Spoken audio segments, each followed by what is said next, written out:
যারা উপাসনালয় পুরোহিত বা আজকে পূজা অর্চনায় যারা আসেন, তারা এই সমাজকে আলোকিত করার অন্যতম হাতিয়ার বলে আমি মনে করি। আমি বিশ্বাস করি এই যে শারদীয় দুর্গোৎসব, এর উৎপত্তি কিন্তু 1610 সালের এইটার উৎপত্তি হয়েছে এবং এইটার আবির্ভাব হয়েছে। তখন এইটা ছিল আমাদের যারা সমাজের বিত্তবান তারা এই পূজাটা করত। পরবর্তীতে সার্বজনীন সকলের জন্য ধনী গরিব সকলে মিলে এই পূজা অর্চনা করতেছে। এই পূজাটা হলো হিন্দু ধর্মের সবচেয়ে গুরুত্বপূর্ণ পূজা। আমরা এখানে এসে আমি কৃতজ্ঞতা জানাই এই মন্দির কমিটিকে, যারা আমাকে এখানে সম্মানিত করেছেন, আমাদেরকে এখানে এনেছেন, তাদের প্রতি আমাদের কৃতজ্ঞতা, শ্রদ্ধা এবং করতালির মাধ্যমে পূজা কমিটিকে আমরা অভিনন্দন জানাচ্ছি।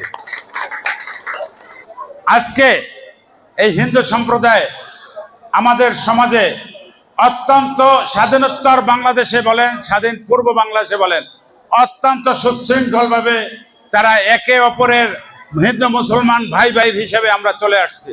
মানব ধর্ম হইল পরম ধর্ম। আজকে যে দেখা যায় যে মা দুর্গা অসুরের উপরে ছুরি চালাচ্ছে, অসুর যখন সমাজকে বিনষ্টিত করছিল, অসুর যখন এই ধরনী গ্রাস করার চিন্তা করেছিল, তখনই কিন্তু ধর্মীয় ইমতে মা দুর্গা তাকে বধ করার জন্য তার বুকে কিন্তু ছুরি চালিয়েছিল। আজকে এই সমাজেও অনেক অসুর আছে, বাংলাদেশেও অসুর আছে, বিশ্বের সব জায়গায় অসুর আছে।